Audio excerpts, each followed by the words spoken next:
June 19, 1944. 35,000 feet above the Philippine Sea. The sky was clear, visibility unlimited. Perfect flying weather as Commander David McCampbell of Air Group 15 scanned the horizon from his F-6F Hellcat fighter. Intelligence had predicted a massive Japanese air attack, but the vast expanse of blue remained empty. McCampbell's squadron had been airborne for nearly an hour, burning precious fuel while waiting for an enemy that seemed determined not to show. He was confident they would find and destroy the Japanese aircraft when they arrived.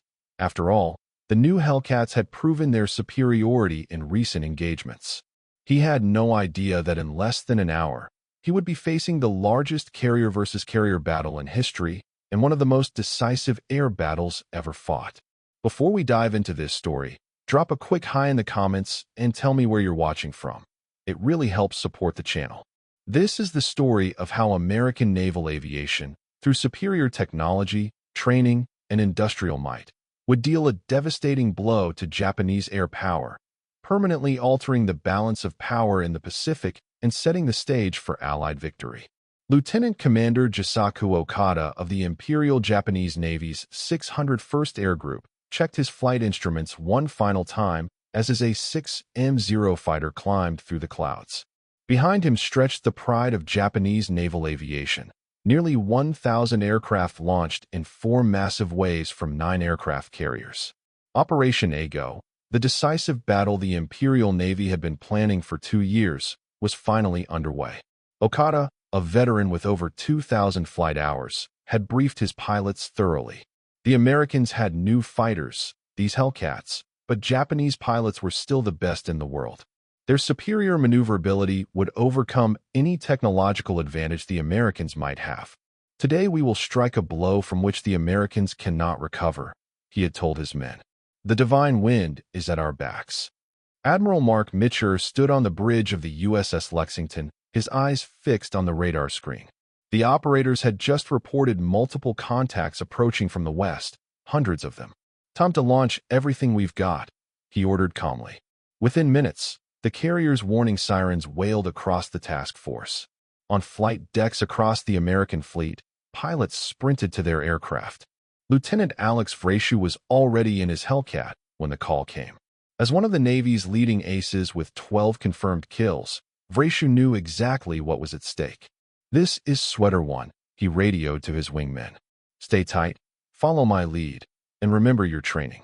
The Hellcat's massive 2,000 horsepower Pratt & Whitney R-2800 double Wasp engine roared to life, its 18 cylinders generating nearly twice the power of the Japanese Zero Sakai engine. This raw power would translate directly into tactical advantages in the coming engagement: superior climb rate, greater speed, and the ability to dive away from danger when needed. At 10:24 a.m., the two forces met 50 miles west of the American fleet. Commander McCampbell's voice cracked over the radio. "Tally-ho! Bandits, Angels 15, heading 090. The calm, professional terminology belied the shocking sight before them. The sky was literally filled with Japanese aircraft, stretching from horizon to horizon. What followed would become known as the Great Marianas Turkey Shoot, one of the most lopsided aerial victories in military history. Lieutenant Commander Okada saw the American fighters climbing to intercept and immediately recognized the distinctive silhouette of the F-6F Hellcats. "Attack formation," he ordered his squadron. "Remember, they are faster, but we can turn inside them. Force them into a turning fight." The Zero had built its reputation on its incredible maneuverability, able to outturn any Allied fighter in the early war years. But the Americans weren't flying the same fighters anymore. The Hellcat represented a quantum leap in American fighter design. While the earlier F-4F Wildcat had struggled against the Zero, the Hellcat was specifically engineered to defeat it. Grumman aircraft engineers had studied captured Zero fighters and deliberately created a counterweapon. The F-6F weighed nearly twice as much as a Zero, 12,598 pounds fully loaded compared to the Zero's 6,164 pounds. This extra weight included self-sealing fuel tanks, 212 pounds of pilot armor, and 6.50 caliber machine guns with 2,400 rounds of ammunition. A Zero, by contrast, carried just two 20mm cannons with 60 rounds each and two 7.7mm machine guns. These design differences would prove decisive in the unfolding battle. Where Japanese aircraft were built for range and maneuverability, sacrificing protection, American planes were built to bring their pilots home alive. The Hellcat's tough construction allowed it to absorb punishment that would destroy a zero instantly. A Japanese pilot's report recovered after the war noted with astonishment. I put at least 10 20mm shells into an American Hellcat. It continued flying and returned fire, forcing me to disengage. This survivability translated directly into pilot confidence. American aviators knew their aircraft could take hits and still bring them home. Ensign Thomas L. Emery of Fighting Squadron 2 pushed his throttle forward as he selected a target from the mass of Japanese aircraft.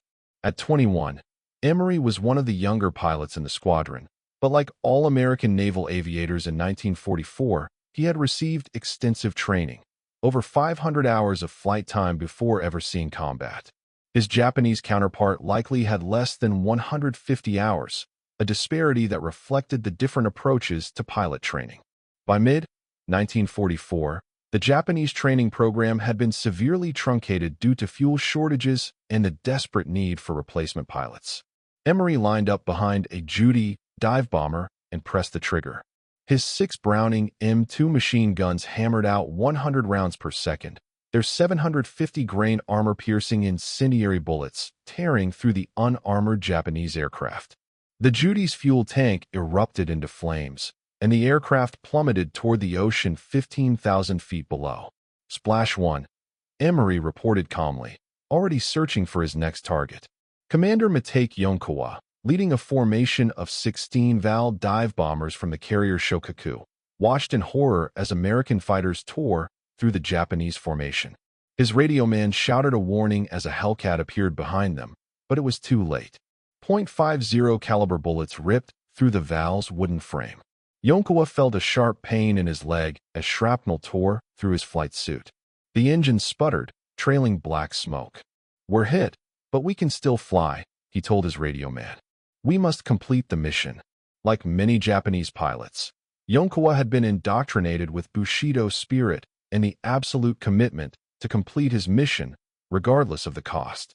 Lieutenant Vreeshu had already downed 4 Japanese dive bombers when he spotted a new target, a Judy, attempting to escape by diving toward the ocean. Vreeshu rolled his Hellcat inverted and pulled into a steep dive.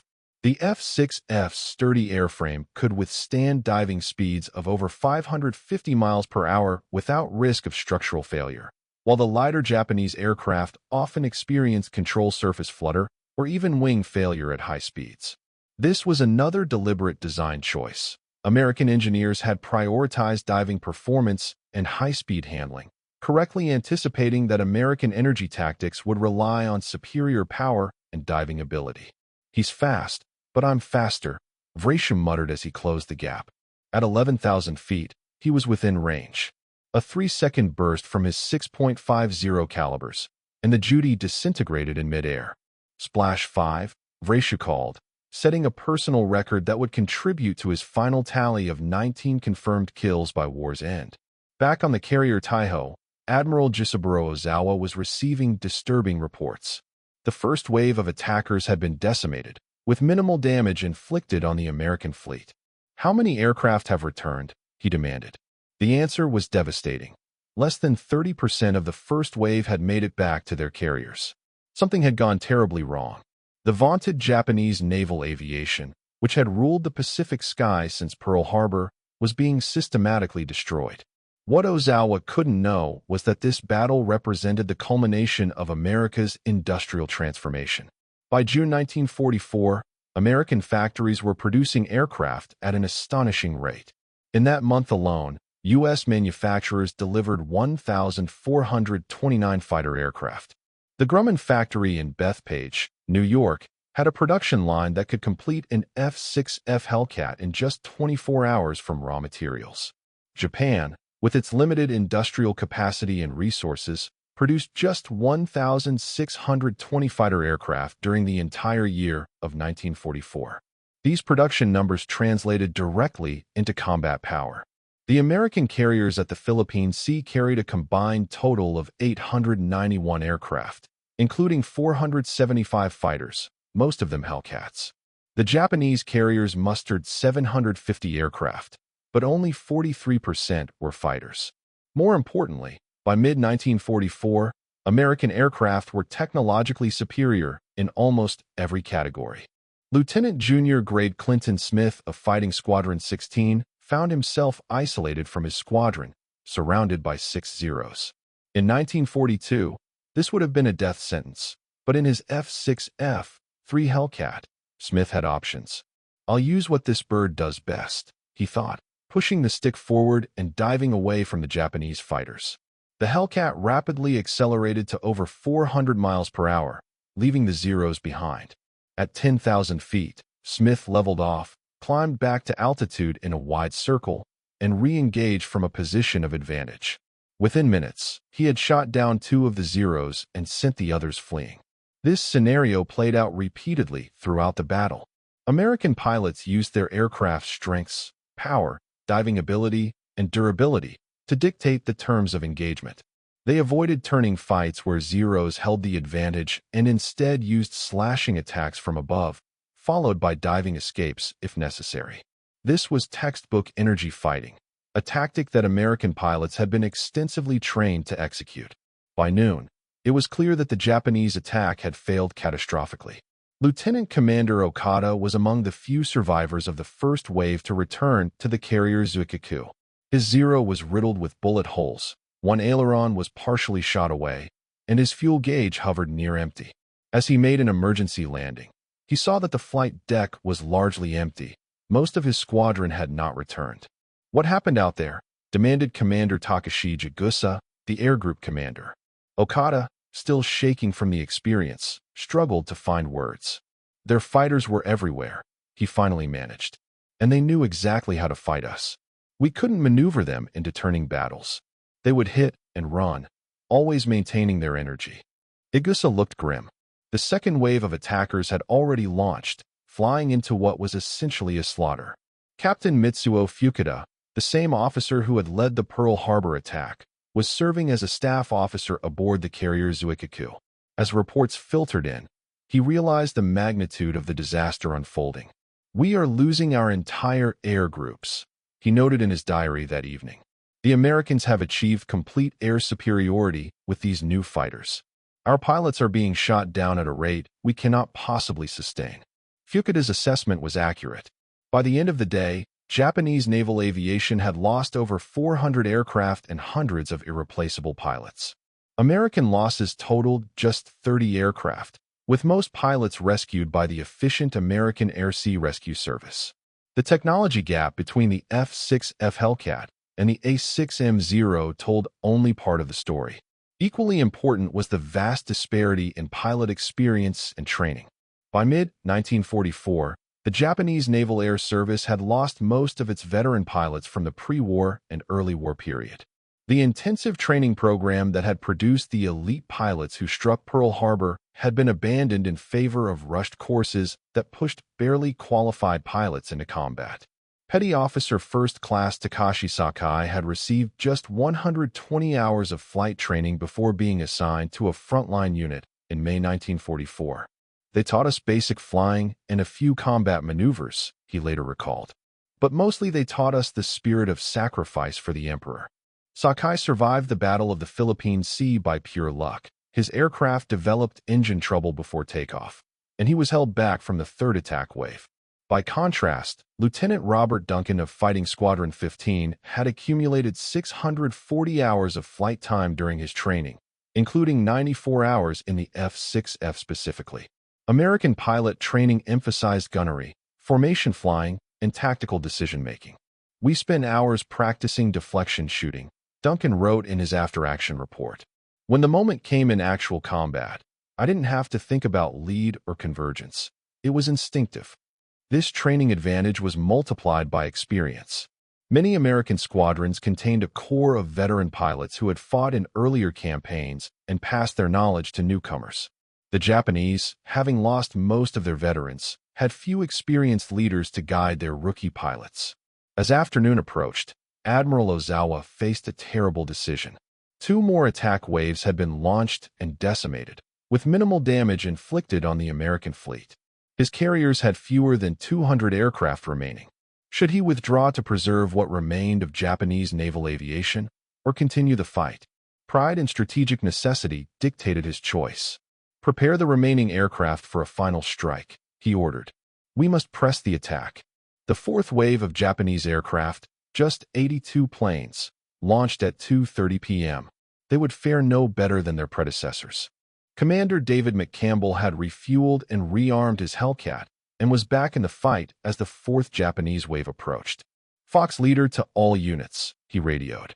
"Bandits approaching from bearing 270. Intercept and engage." McCampbell personally shot down 7 Japanese aircraft during the day's fighting, the highest single-day total for any American pilot during the war. The American victory was comprehensive.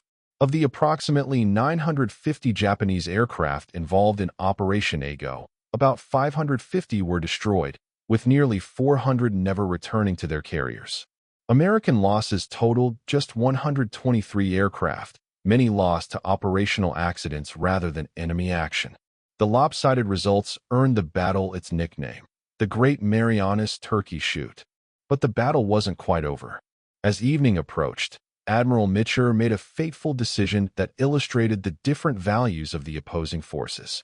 Learning through radio intelligence that the Japanese fleet was retreating, he launched a long-range strike at extreme distance, knowing that many aircraft would have to ditch in the ocean after dark when they ran out of fuel on the return journey. Commander Robert Elder led 216 American aircraft toward the retreating Japanese fleet, 275 miles away. They arrived at dusk, attacking the carriers Zuikaku, Junyo, Hyo, and several smaller vessels. The carrier Hyo was sunk, and several other ships were damaged.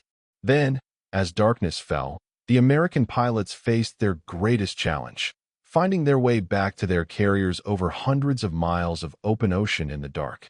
"Home base, this is Clubber 7, radioed Lieutenant Walter Cleary.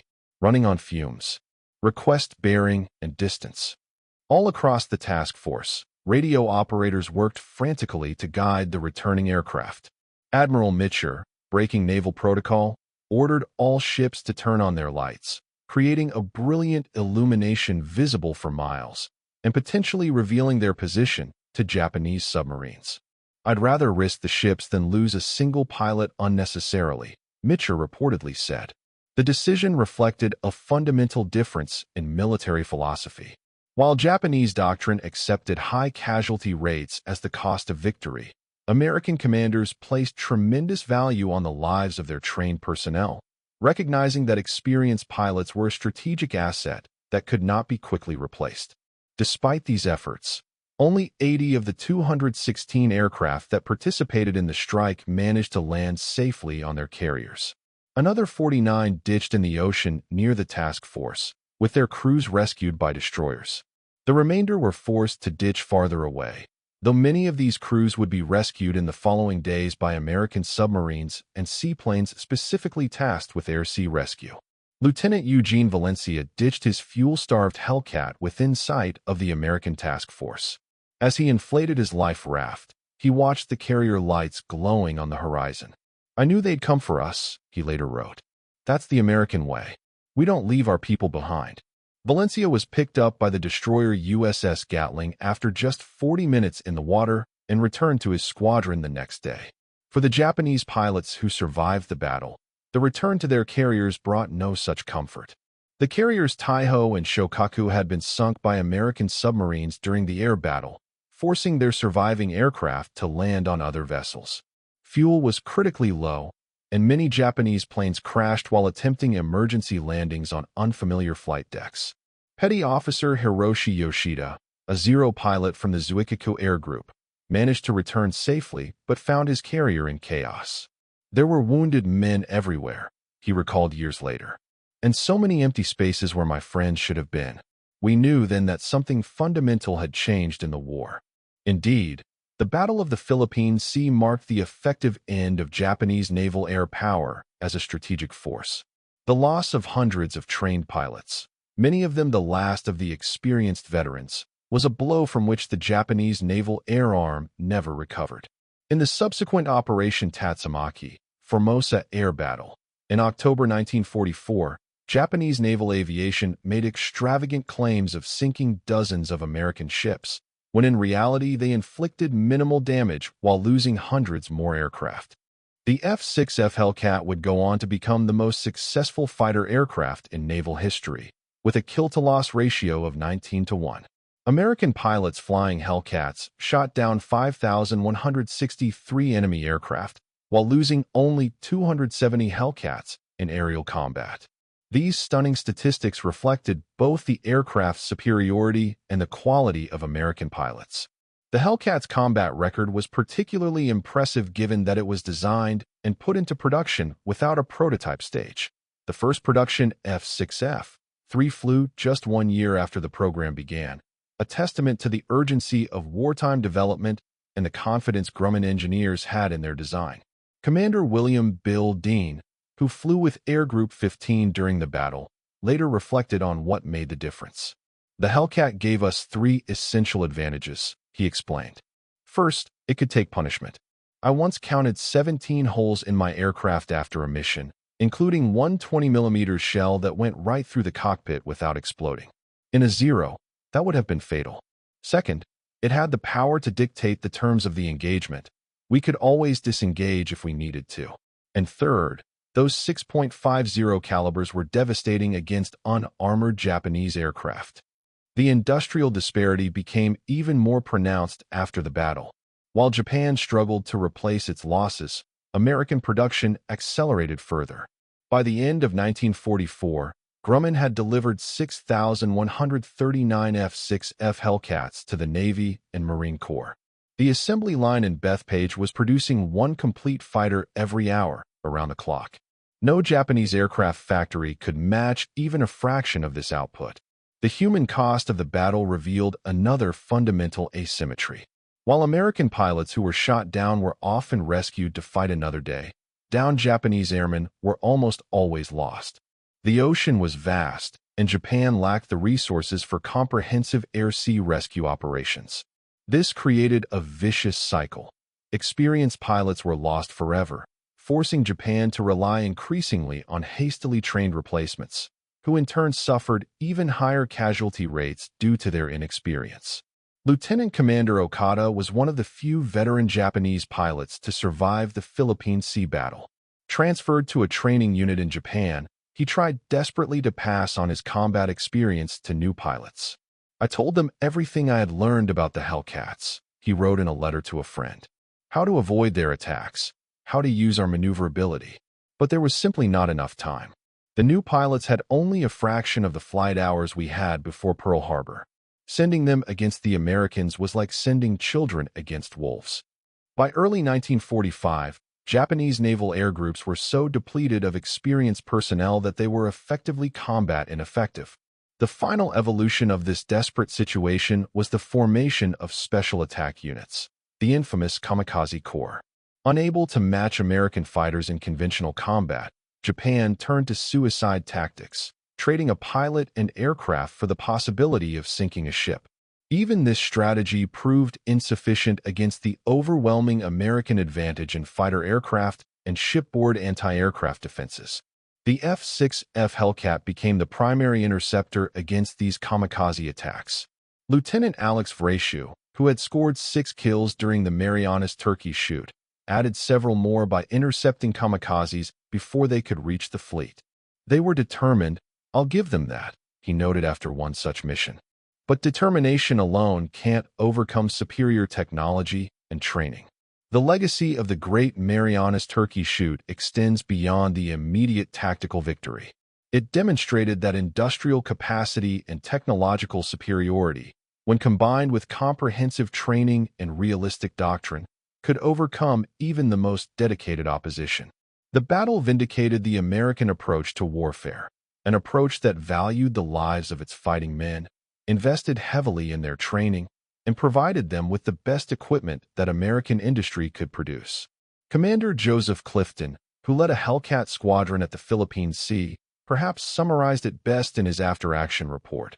What we witnessed on June 19th was not just a battle, but a clash of systems. Their system produced magnificent individual warriors willing to die for their emperor. Our system produced well-trained professionals backed by the most powerful industrial machine in history. In such a contest, the outcome was inevitable. For the Japanese pilots who faced the Hellcats that day, the battle provided a harsh education in the realities of modern warfare. As one surviving pilot noted in his diary, "We believed in spirit, in the superiority of the Japanese fighting man. They believed in horsepower, armor plate, and firepower. Their belief proved stronger." The statistical comparison of the aircraft tells an important part of the story. The F-6F Hellcat's top speed of 380 miles per hour outpaced the A-6M0's 331 miles per hour. The Hellcat could climb to 10,000 feet in 3.6 minutes, while the Zero required 4.1 minutes. Perhaps most importantly, the Hellcat could absorb tremendous punishment with its self-sealing fuel tanks and cockpit armor, while a single .50 caliber bullet in a Zero's unprotected fuel tank often resulted in catastrophic fire. Rear Admiral Arthur Radford, who would later become chairman of the Joint Chiefs of Staff, observed after studying reports from the battle. The Japanese bet everything on the skill of the individual pilot and the performance of a lightweight, unarmored aircraft. We bet on rugged, powerful planes that could protect their pilots and overwhelm the enemy with sheer firepower. When their veteran pilots were lost, their entire system collapsed. The human dimension of the battle extended beyond tactics and technology. American pilots typically flew a tour of duty consisting of 100 combat hours or approximately 50 missions, after which they were rotated back to the United States, often to serve as instructors passing on their combat experience. Japanese pilots, by contrast, remained in combat until they were killed or too severely wounded to continue. This difference in personnel management meant that American tactical knowledge accumulated over time, while Japanese expertise was continually lost with their fallen veterans. Lieutenant Commander John S. Jimmy Thatch, the developer of the Thatch Weave defensive tactic that had helped American fighters survive against Zeros early in the war, noted after analyzing the Philippine Sea battle, "By 1944, we had created a complete system. The aircraft, the training, the tactics, and the doctrine all worked together." The Japanese were still trying to win with equipment and tactics from 1941. The impact on Japanese morale was devastating. Vice Admiral Takajiro Onishi, who later founded the Kamikaze program, wrote in his personal journal, "The Philippine Sea was the graveyard of our naval aviation. With our carriers empty of aircraft and pilots, we can no longer project force across the Pacific. The defense of the home islands must now become our priority." This strategic reality would soon lead Onishi to propose the desperate measure of suicide attacks as Japan's only remaining air strategy. For American pilots like Lieutenant James Rigg of Fighting Squadron 16, who shot down 4 Japanese aircraft on June 19th, the victory brought mixed emotions. "We were exhilarated by our success," he wrote to his parents, "but sobered by what it meant. The Japanese pilots fought bravely, but they never had a chance. Their aircraft and tactics were simply outmatched in every category." On the carrier Lexington, intelligence officers debriefed returning pilots and compiled a comprehensive assessment of the battle's outcome.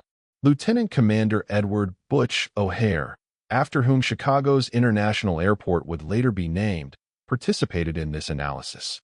"What we're seeing is the industrialization of air warfare," he observed.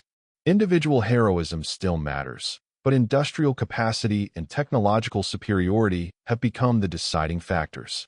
The American public, following the battle through newspaper reports, recognized the significance of the victory. The New York Times headline on June 23, 1944, proclaimed, "Navy smashes Jap fleet in Philippine SEA. 58 enemy ships hit. 402 planes downed." While these numbers were somewhat exaggerated, the essential truth was clear. American naval aviation had achieved decisive superiority in the Pacific.